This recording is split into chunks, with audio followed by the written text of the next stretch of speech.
इस्लामी Iran ने दुश्मन को शदीद नुकसान पहुंचाया। ये अकेला नहीं था, लबनान के मुजाहिदीन इसके साथ थे, इराक के मुजाहिदीन भी शामिल थे, यमन भी इसमें शरीक था, मकबूजा फलस्तीन की मुज़ाहमत भी साथ थी।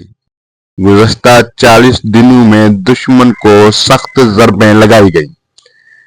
ये ज़रबें तारीख में याद रखी जाएंगी, दुनिया इन्हें कभी नहीं भूलेगी।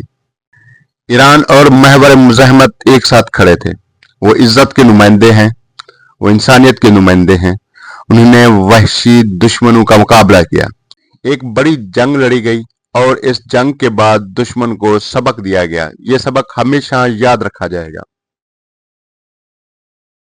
मैं हूं आपका होस्ट अली जॉन। वीडियो के बाकी हिस्से आयतुल्लाह सैयद मुज्तबा खामनाई के इस जंग से मुतालिक अहम बयानात और ईरान जंग पर हकायक पर मबनी हमारे तज्जिये को सुनने के लिए चैनल के प्ले लिस्ट को लाजमी देखें। सबसे अहम बात, हमारे चैनल को सब्सक्राइब और शेयर जरूर करें। शुक्रिया।